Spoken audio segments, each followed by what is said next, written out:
வணக்கம் ஃப்ரெண்ட்ஸ். ஓம்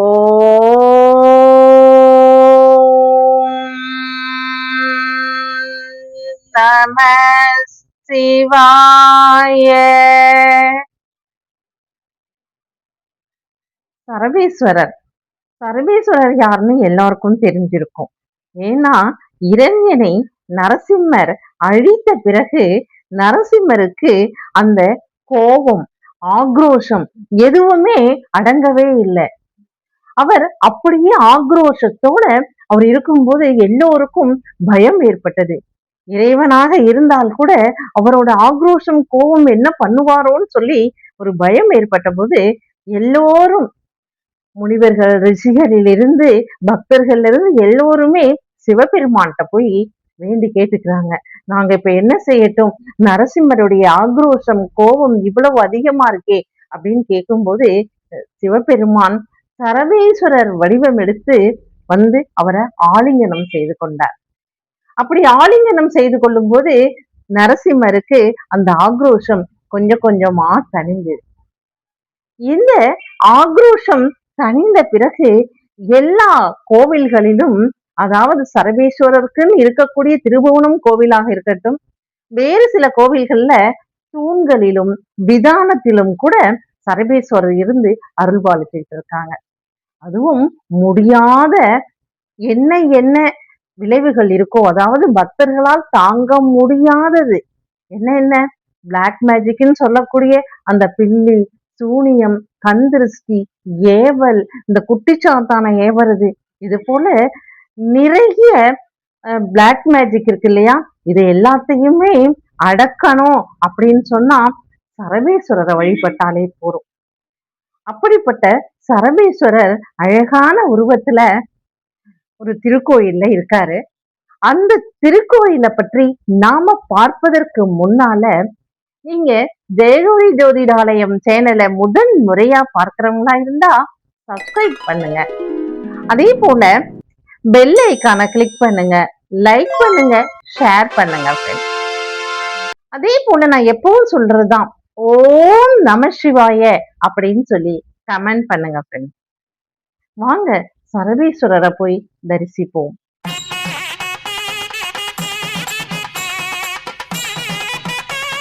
தாம்பரத்துல இருந்து 10 கிலோமீட்டர் தொலைவில் இருக்கக்கூடியது திரிசூலம் அப்படிங்கிற இடம். இந்த திரிசூலத்தை சுற்றி 4 குன்றுகள் அரண் மாறி அமைஞ்சிருக்கு.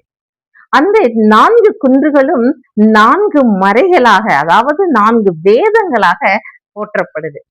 இந்த 4 வேதங்களுக்கும் நடுவுல வெற்றிகரமா வீற்றிருக்காரு யாருன்னா திரிசூலநாதர். அந்த திரிசூலநாதரும் இறைவி திரிபுர சுந்தரியும் இந்த இடத்தில் அமர்ந்து அருள்பாலிச்சுக்கிட்டு இருக்காங்க. 1200 வருடங்களுக்கு முன்னால கட்டப்பட்டதாக சொல்லப்படும் இந்த கோவில்ல மிக அழகாக கிழக்கு நோக்கி சிவபெருமான் நமக்கு அருள் புரிந்துட்டு இருக்கார். அதே சமயம் தெற்கு நோக்கி அம்பாள் திரிபுர சுந்தரி அம்மன் நமக்காக அருள் வாழ்த்திட்டு இருக்காங்க. இதில் விசேஷம் என்னன்னா, தெற்கு நோக்கி இருக்கக்கூடிய அம்பாள் அத்துணை பேரும் நல்ல ஒரு மகிஷாசுர மர்தினியை போல அந்த இடத்தையே, அந்த ஊரையே எல்லை தெய்வம் போல காவல் காக்கக்கூடியவளாகவும் இருக்கா அப்படின்னு சொல்லப்படுது.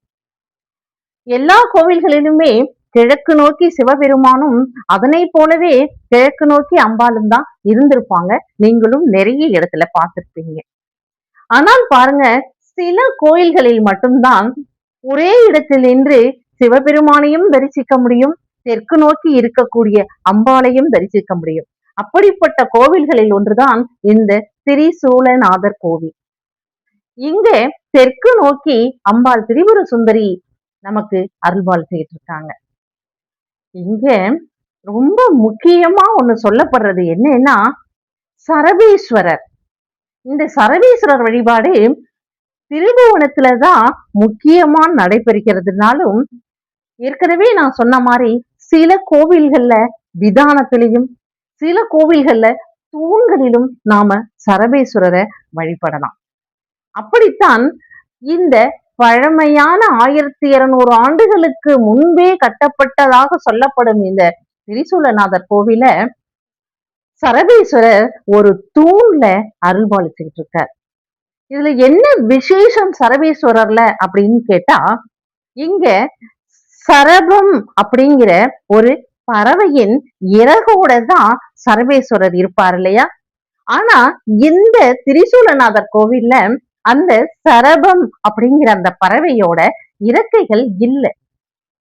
அவர் 2 கைகளிலும் மானையும் மழுவையும் ஏந்தி நிற்கிறார் பாருங்க.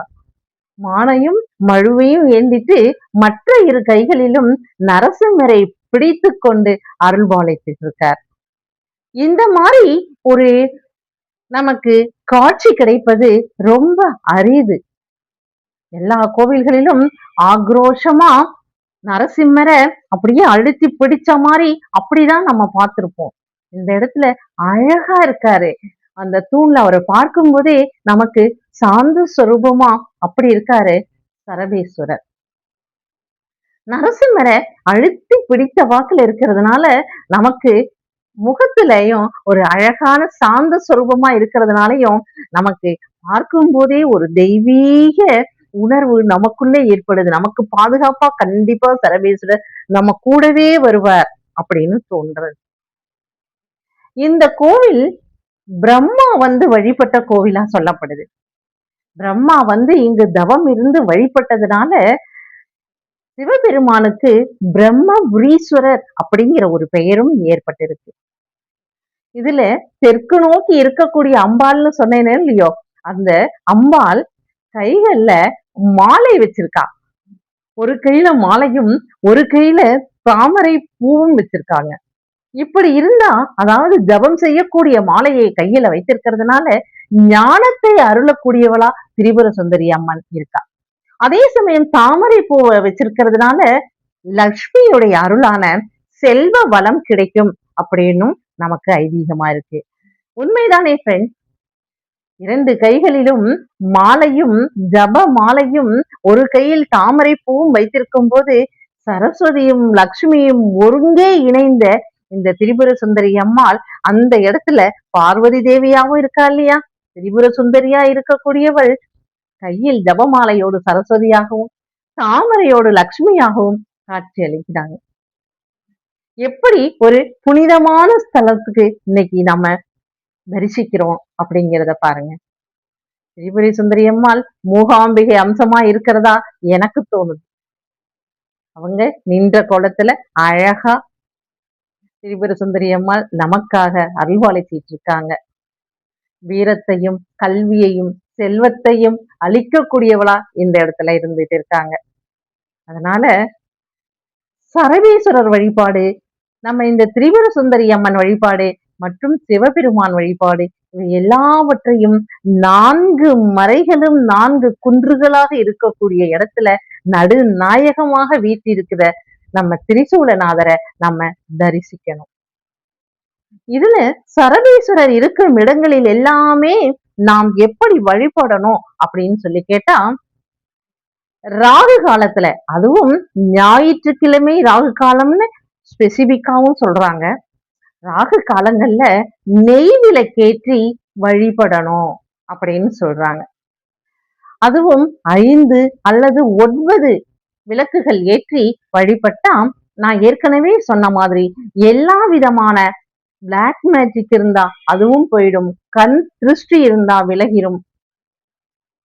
இப்படி நமக்கு ரொம்ப தொந்தரவு கொடுக்கக்கூடிய, பக்தர்களுக்கு தொந்தரவு கொடுக்கக்கூடிய இந்த மாதிரியான விஷயங்களை எல்லாம் சரபேஸ்வரர் நமக்கு நீக்கி நல் வழி ஏற்படுத்தி கொடுப்பார்.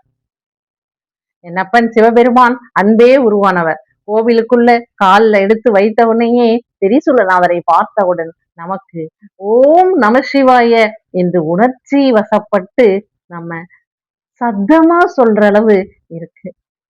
அதே போலதான் நான் ஏற்கனவே திரிபுர சுந்தரி அம்மனை பற்றியும் சொன்னேன். அதே இல்லாம சுப்பிரமணியர், விநாயகர், அதுவும் வள்ளி தேவசேனா சமேத சுப்பிரமணியர் எல்லோருமே கோஷ்ட தெய்வங்களோட இந்த கோவில் மிக அழகா இருக்கு. நாம இந்த கோவிலுக்கு போய் சரபேஸ்வரரையும் வணங்கணும். முதல்ல சிவபெருமான், அடுத்தது திரிபுர சுந்தரி அம்பாள், அடுத்தது சரபேஸ்வரர். இவங்களை எல்லாரையும் வணங்கி வருவோம். முக்கியமா சரபேஸ்வரரை ராகு காலத்துல முடிந்தால் ஞாயிற்றுக்கிழமை சாயந்தரம் 4:30 to 6 வரக்கூடிய ராகு காலத்துல நீங்க நெய் விளக்கேற்றி வழிபட்டு நல்வழியை பெறுவோம். ஏன்னா நம்ம தான் ஒரு அடி முன்னெடுத்து வைத்தா சிவபெருமான் 100 அடி நம்மை நோக்கி வருவார் இல்லையா? எல்லோருக்கும் தெரிந்த விஷயம்தான். அதனால என் அப்பன் சிவபெருமானை எல்லோரும் வணங்குவோம். சரவேஸ்வரரையும் வழிபட்டு பிளாக் மேஜிக்ல இருந்து விடுபடுவோம். கண் திருஷ்டியில இருந்து விடுபடுவோம். ஓகே ஃப்ரெண்ட்ஸ், அடுத்த பதிவுல சந்திப்போம். பாய்.